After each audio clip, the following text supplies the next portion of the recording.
قل جاء الحق وزهق الباطل وقل جاء الحق وزهق الباطل إن الباطل كان زهوقا وننزل من القرآن ما هو شفاء ورحمة للمؤمنين وننزل من القرآن ما هو شفاء ورحمة للمؤمنين ولا يزيد الظالمين إلا خسارا. کہ نہ میں وہابی نہ میں بابی، میں ہوں مسلم علمی کتابی. وہ جو لال رومال والے ہیں نا سعودیہ والے، ان کے ایک بڑے بھائی ہیں جن کی اسلام آباد میں مسجد ہے، ٹھیک ہے جی، ان کے بڑے بھائی. تو 2008 کی بات ہے جب یہ فتنہ عالمی نہیں تھا، لوگوں کو پتہ ہی نہیں تھا، فتنہ عربی والا، پنجابی والا نہیں. تو میں ان سے ملنے کے لیے گیا، ان کو نہیں پتا تھا کہ یہ تو انجینئر صاحب ہیں، کیونکہ ان دنوں ویڈیوز بھی میری اس طریقے سے یوٹیوب پہ آئی نہیں تھی ابھی، زیادہ تو 2009-10 میں آنا شروع ہوئی. تو میں ان کی مسجد میں ملنے چلا گیا، ملاقات ہوئی، گپ شپ ہوئی. جب مغرب کی نماز میں نے پڑھی تو میں نے ان سے کہا جی میں نے ایک آپ سے مسئلہ پوچھنا ہے، میں ابھی نیا ہی اسٹڈی کر رہا ہوں، اس وقت میں نیا اہل حدیث کے ذرا قریب ہوا تھا. تو میں نے کہا مجھے یہ بتائیں کہ یہ نمازیں بغیر خوف، بغیر بارش کے، سفر کے بھی بغیر جمع ہو سکتی؟ کہتا نہیں جی حرام ہے یہ تو. میں نے کہا کیوں؟ وہ کہتا ہے یہ تو رافضیوں کا طریقہ ہے، شیعہ کا طریقہ ہے. تو میں نے ان کو کہا کہ یہ تو صحیح مسلم میں اوپر تلے 10 احادیث ہیں اور امام نووی نے باب باندھا ہے کہ سفر اور حضر دونوں میں نمازیں جمع ہو سکتی ہیں. تو ہم اہل حدیث ہونے کا یعنی اس وقت ہم بھی تھے نا، یہ اس زمانے کی بات نہیں ہے کہ جب یہ ہم جھوم کے کہا کرتے تھے کہ نہ میں وابی نہ میں بابی، میں ہوں مسلم علمی کتابی. تو علمی کتابی انہی لوگوں نے ہمیں بنایا نا. تو میں نے کہا جی ہم اہل حدیث ہیں تو اہل حدیث کا تو مطلب ہے حدیث کو دیکھے گا. تو وہ کہتے ہیں نہیں وہ کرتے ہیں تو وہ کوئی نہ کوئی وجہ ضرور ہونی چاہیے. تو میں نے کہا یہ تو بڑی عجیب بات ہے، آپ لوگ مطلب حدیث پہ بھی چلتے ہیں. اور پھر جب میں نے مسلم شریف تھوڑا ان کو ایمفسائز کیا نا تو انہوں نے ادھر ادھر دیکھا، کوئی سن تو نہیں رہا. مجھے کہتے ہیں انجینئر صاحب آپس کی بات ہے، میں بھی نمازیں جمع کر لیتا ہوتا ہوں. آگے سنیں کیوں کرتا ہوں، وہ اس سے بھی مزے کی بات ہے. وہ کہتا ہے یہ میری بیوی جو ہے نا یہ زور کے وقت شاپنگ کے لیے نکلتی ہے تو مغرب عشاء کر دیتی ہے. تو میں پھر کیا کرتا ہوں، زور کی نماز پڑھائی، پھر کمرے میں جا کے بیوی کو پیچھے کھڑا کر کے نا اثر ساتھ ہی پڑھ لیتا ہوں، پھر آرام سے جا کے ہم شاپنگ کرتے ہیں تو مغرب ٹائم واپس آتے ہیں. یعنی خود سارے مزے لوٹ رہے ہیں لیکن آپ سے چھین رہے ہیں.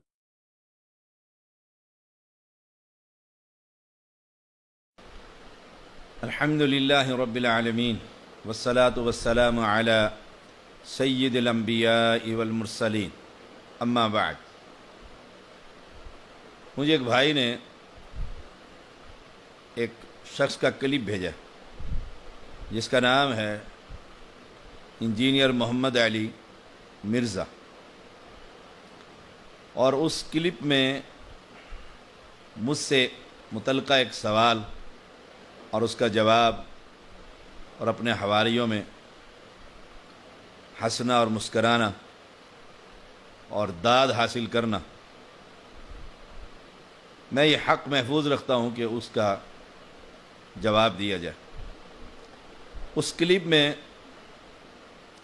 انجینئر مرزا محمد علی کہتا ہے نہ میں وہابی نہ میں بابی، میں ہوں مسلم علمی کتابی.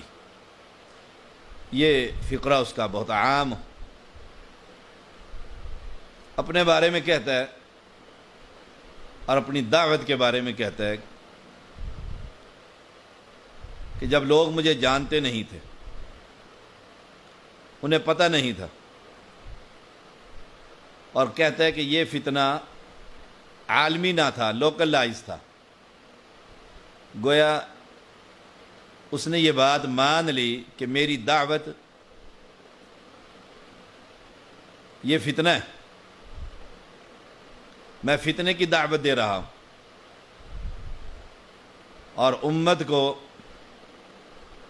گمراہی کی طرف بلا رہا ہوں. خود مانا اس نے، آپ دیکھ لیجئے اس کے اس کلپ کے اندر. تو 2008 کی بات ہے جب یہ فتنہ عالمی نہیں تھا، لوگوں کو پتہ ہی نہیں تھا کہ یہ فتنہ عالمی نہ تھا، لوکلائز تھا۔ کہتا ہے کہ میں 2008 میں لال رومال والے جو سعودیہ والے، ان کے بھائی جو اسلام آباد میں بڑے بھائی ہیں، میں ان کی مسجد میں گیا، 2008 میں ملنے گیا۔ انہیں پتہ نہیں تھا کہ میں انجینئر ہوں، یہ فکرہ نوٹ کیجیے۔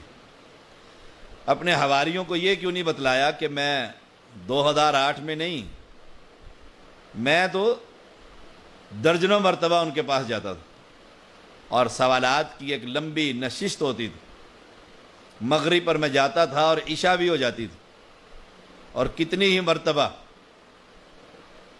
میں وہاں بیٹھ کر اپنی سوالات کی بھرمار اور مجھ سے سیکھتا رہتا تھا۔ یہ کیوں نے اپنے حواریوں کو بتلایا کہ مجھے پتہ ہی کچھ نہیں تھا، میں تو ایک انجینئر تھا، اور شریعت سیکھنے کے لیے میں سید کی مسجد میں جاتا تھا اور پھر کئی گھنٹے وہاں بیٹھ کر میں سیکھتا رہتا، سوالات کرتا رہتا اور جوابات حاصل کرتا رہتا۔ یہ کیوں نے اپنے حواریوں کو بتایا کہ میں ان کے سامنے دوزانو ہو کر بیٹھتا تھا۔ اور پھر جھوٹ دیکھیے شخص کا، 2008 میں کہتا ہے میں ملنے گیا، یہ بھی جھوٹ تھا۔ درجنوں مرتبہ آیا اور درجنوں مرتبہ سوالات کیے اور لمبی نشستیں میرے ساتھ کی ہیں۔ اب کہتے ہیں کہ اس لال رومال والے سعودیہ والے کے جو بڑے بھائی ہیں انہیں پتہ نہیں تھا کہ میں انجینئر ہوں، اور آگے ہی کہتا ہے جب میں نے ان سے سوال کیا تو انہوں نے جواب میں کہا انجینئر صاحب، جب پتہ ہی نہیں تھا تو پھر انجینئر صاحب کیسے کہہ دیا؟ اپنے ہی دام میں صیاد آ گئے۔ تو میں ان سے ملنے کے لیے گیا، ان کو نہیں پتا تھا کہ یہ تو انجینئر صاحب ہیں، مجھے کہتے ہیں انجینئر صاحب۔ جب پتہ ہی نہیں تھا تو پھر انجینئر صاحب کیسے کہہ دیا؟ یہ تو ہے علمی کتابی بیچارہ کہ چھوٹے سے کلپ کے اندر ہی جھوٹ بول رہا ہے۔ پہلے کہتا ہے انہیں پتہ نہیں تھا میں انجینئر ہوں، اور جب سوال کیا اس سوال پر بھی میں آ جاؤں گا، تو جواب میں لال رومال والے کے بھائی نے کہا انجینئر صاحب، جب مجھے پتہ ہی نہیں تھا تو میں نے آپ کو انجینئر کیسے کہہ دیا؟ انجینئر صاحب مجھے پتہ تھا آپ یہاں میرے پاس آتے ہیں اور یہاں اسلام آباد میں رہتے ہیں، اور اکیلے بھی کبھی نہیں آئے، آپ اپنے ساتھی کو بھی ساتھ لاتے تھے اور یہاں بیٹھ کر لمبی نشست میرے ساتھ کیا کرتے تھے، اور میں بیٹھ کر کئی مرتبہ انتظار کرتا تھا کہ بڑے دن ہو گئے ہیں آئے نہیں ہیں مرزا صاحب، اور سوالات کریں گے، جوابات مجھ سے حاصل کریں گے۔ یہ اس جگہ پر آپ نے جھوٹ بولا ہے، اور اس شخص سے کیا بعید ہے جھوٹ کی جو صحابہ پر، تابعین پر، امیر معاویہ رضی اللہ تعالی عنہ، بنو امیہ کے خاندان پر، جو یہاں تک کہہ دیتا ہے کہ رج کے جھوٹے اور رج کے نیک تابعین کی جماعت۔ جھوٹی حدیثیں گھڑنے کے اور جھوٹ بولنے کے ماہر تھے تابعین، اور نیکوکار بھی رج کے تھے اور جھوٹے بھی رج کے سن۔ مرزا صاحب آپ جھوٹے نہیں، آپ تو ابو کذاب ہیں، جھوٹوں کے باپ ہیں آپ۔ سوال یہ کیا، کہا کہ میں لال رومال والے کے بھائی کے پاس گیا اسلام آباد میں، سوال کیا کیا 2 نمازیں جمع ہو سکتی ہیں؟ تو جواب یہ ملا یہ تو حرام ہے، اور نیچے سارے جو حواری بیٹھے ہوئے ہیں وہ بڑے خوش ہو رہے ہیں، یہ تو حرام ہے۔ پھر میں نے کہتا ہے میں نے امام مسلم رحمہ اللہ کی صحیح مسلم سے 10 حدیثیں انہیں بتلائیں اور بتلایا، امام نووی رحمہ اللہ نے باب باندھا ہے، سبحان اللہ۔ تو میں نے کہا کہ نہیں، کوئی نہ کوئی وجہ ضرور ہونی چاہیے، یہ تو رافضی کرتے ہیں، یہ تو شیعہ کرتے ہیں۔ مجھے یہ بتائیں کہ یہ نمازیں بغیر خوف، بغیر بارش کے، سفر کے بھی بغیر جمع ہو سکتی؟ کہتا نہیں جی حرام ہے یہ تو۔ میں نے کہا کیوں؟ وہ کہتا ہے یہ تو رافضیوں کا طریقہ ہے، شیعہ کا طریقہ ہے۔ تو میں نے ان کو کہا کہ یہ تو صحیح مسلم میں اوپر تلے 10 احادیث ہیں، اور امام نووی نے باب باندھا ہے کہ سفر اور حضر دونوں میں نمازیں جمع ہو سکتی ہیں۔ تو ہم اہل حدیث ہونے کا یعنی اس وقت ہم بھی تھے نا، یہ اس زمانے کی بات نہیں ہے کہ جب یہ ہم جھوم کے کہا کرتے تھے کہ نہ میں وابی نہ میں بابی، میں ہوں مسلم علمی کتابی. تو علمی کتابی انہی لوگوں نے ہمیں بنایا نا. تو میں نے کہا جی ہم اہل حدیث ہیں، تو اہل حدیث کا تو مطلب ہے حدیث کو دیکھے گا. تو وہ کہتے ہیں نہیں وہ کرتے ہیں تو وہ کوئی نہ کوئی وجہ ضرور ہونی چاہیے. تو میں نے کہا یہ تو بڑی عجیب بات ہے، آپ لوگ مطلب حدیث پہ بھی چلتے ہیں. اور پھر جب میں نے مسلم شریف تھوڑا ان کو ایمفسائز کیا نا، پھر جب میں نے انہیں یہ حدیثیں سنائی تو پھر دیکھو، پھر کہتے ہیں ادھر ادھر دیکھا، کوئی سن نہ لے. لا حول ولا قوت الا باللہ، لا حول ولا قوت الا باللہ. میں یہ کیسے کہہ سکتا ہوں کہ یہ حرام ہے؟ ہم نے اپنی کتاب جو لاکھوں کی تعداد میں پوری دنیا میں تقسیم کی ہے، نماد نبوی، محمد پبلشر، G11-2 اسلام آباد، ہمارا فون نمبر موجود ہے.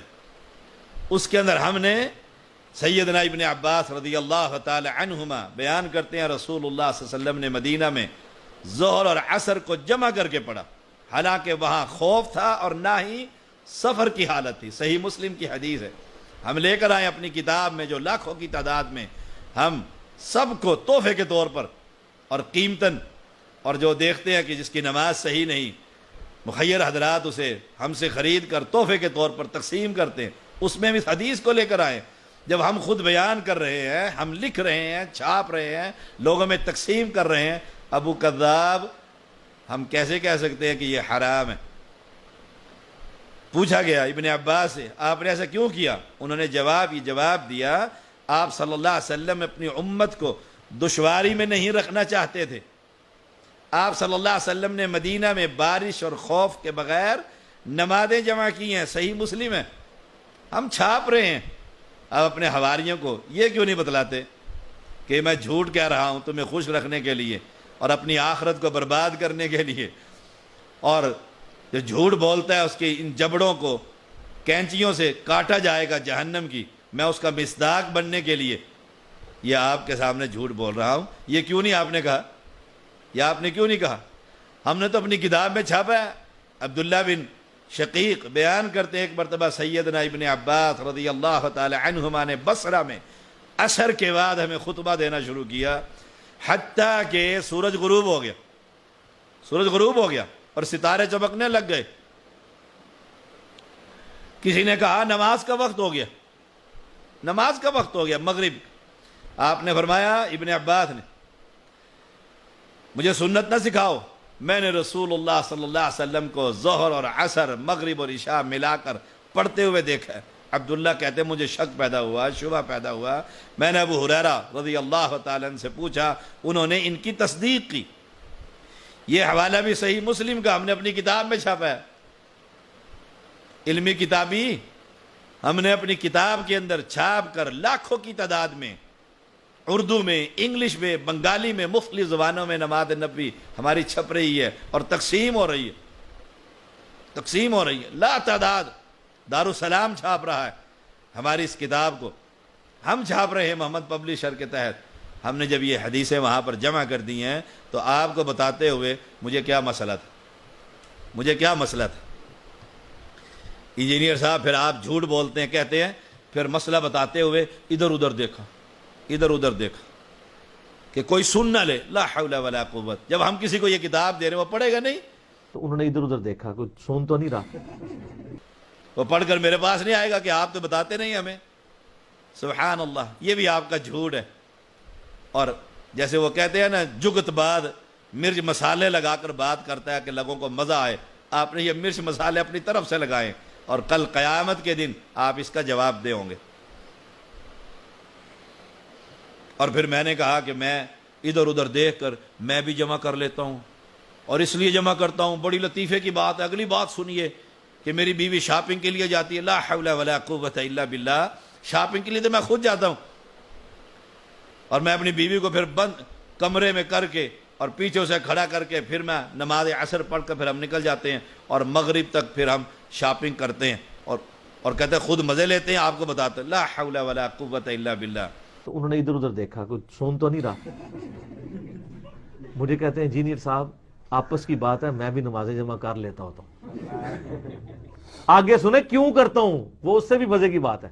وہ کہتا ہے یہ میری بیوی جو ہے نا یہ زور کے وقت شاپنگ کے لیے نکلتی ہے تو مغرب عشاء کر دیتی ہے، تو میں پھر کیا کرتا ہوں، زور کی نماز پڑھائی، پھر کمرے میں جا کے بیوی کو پیچھے کھڑا کر کے نا اثر ساتھ ہی پڑھ لیتا ہوں، پھر آرام سے جا کے ہم شاپنگ کرتے ہیں تو مغرب ٹائم واپس آتے ہیں. یعنی خود سارے مزے لوٹ رہے ہیں لیکن آپ سے چھین رہے ہیں. علمی کتابی سے میں ایک بات کہنا چاہوں گا کہ اگر آپ اس پر قائم ہیں، اس اپنے موقف پر، تو میں آپ کے اس کمرے میں جہاں پر آپ کے چند حواری بیٹھے ہوتے ہیں جو آپ کو مجدد ثابت کرنے پر تلے ہوئے ہیں، وہاں آ کر میں آپ سے صرف اسی ٹاپک پر بات کرنا چاہتا ہوں. مجھے ذرا اجازت دیجئے، وقت دیجئے محترم، وقت دیجئے، میں آپ کے پاس آؤں اور آپ کی میں علمی کتابی، میں ہوں مسلم علمی کتابی. آپ کی علمی کتابی تو ہمارے محقق العصر شیخنا ابو یحییٰ نور پوری حافظہ اللہ تعالی نے اتنا سادہ سا سوال کیا آپ سے اور آپ کے حواریوں سے، سبحان اللہ، کہ آپ کا یہ علمی کتابی مسلم، نہ وہابی نہ بابی، یہ صرف میرے سامنے بیٹھ کر قرآن مقدس سے ورقہ میں نکالوں گا، دیکھ کر پڑھ کر سنا دے، منہ مانگی موت دی جائے گی، منہ مانگا انعام دیا جائے گا. محترم آئیے یہی چیلنج ان کا قبول کر لیجئے. باقی حدیث کی عبارت کی تو آپ کی حالت، کیونکہ میرا یہ موضوع نہیں ہے، ہمارے ابو یحییٰ نور پوری حافظہ اللہ تعالی آپ کی بڑی خوبصورت کلاس لیتے ہیں. جہالت کے اندر جو بھری ہوئی آپ کے دروس ہیں اس کے بڑے بڑے آپ کے کلاس لیتے ہیں، بڑے خوبصورت اور بڑی گرفت کرتے ہیں، اور آپ بیچارے منہ دیکھتے رہتے ہیں. آپ نے کیوں نہیں کہا، کیوں نہیں تیار ہوئے؟ میں آپ سے گفتگو کرنے کے لیے، مناظرہ کہیں اس کو، گفتگو کہیں، میرا سوال کہیں، آپ کرسی پر بیٹھیے گا، میں آپ کے ان حواریوں کے پاس بیٹھوں گا تاکہ آپ کو یہ شک نہ ہو کہ کوئی حملہ نہ کر دے، جس طرح آپ اس کلپ میں بھی کہتے ہیں مجھ پر حملے ہوئے ہیں اور مجھ پر قتل کی کوشش کی گئی ہے. آپ نے جو اتنا بڑا ایک بیڑا اٹھایا ہے، یہ بھی ذرا تھوڑا واقعات بتا دیں کہ آپ کی کبھی کوئی مطلب ہے کوئی لوگوں نے پٹائی کی ہو، یہ ہو نہیں سکتا نہ ہوئی ہو. پٹائی کا میرے اوپر تو آپ کو پتا نا ایک مرڈر اٹیمپٹ ہوئی تھی 28 اکتوبر 2017 کو. میں آپ نیچے بیٹھوں گا، آپ سے دور بیٹھوں گا، اپنے حواریوں کو آگے دیوار بنا کر بٹھا لیجئے گا، میں سوال کروں گا، آپ جواب دیجئے گا. سبحان اللہ و بحمدہ سبحان اللہ عظیم. میں منتظر ہوں آپ کا جواب کا کہ آپ کب مجھے بلاتے ہیں اپنے پاس. میں آپ کے پاس آنے کے لیے تیار ہوں. آپ میرے پاس جھوٹ بولا آپ نے کہ صرف 2008 میں آئے، آپ کو یاد نہیں؟ آپ مجھے اکثر گلی میں مل جاتے تھے، میں پوچھتا تھا جناب انجینئر کیسے ہو، کیسے ہو؟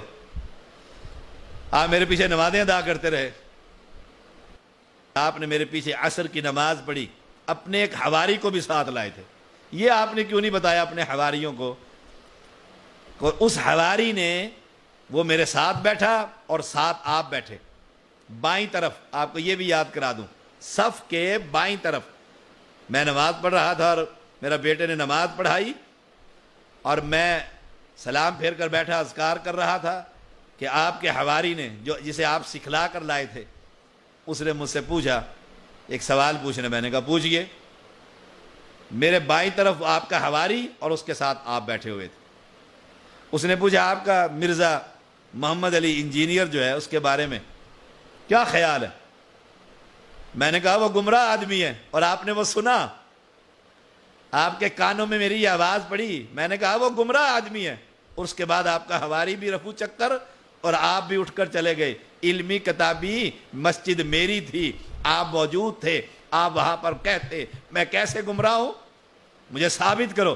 آپ سمن بکمن عمیون کی تصویر بن کر وہاں سے اٹھ کر چلے گئے اور اس کے بعد آج تک آپ دوبارہ نہیں آئے اور وہ غصہ ایسے نکالا، یہ کلپ بنا کر آپ نے میرے خلاف ڈال دیا ہے. میں اس کا جواب آپ کے گھر، آپ کی مجلس، آپ کے کمرے میں آنے کے لیے تیار. وقت دیجئے، منتظر رہوں گا آپ کے جواب کا. وآخر دعوانا الحمدللہ رب العالمین.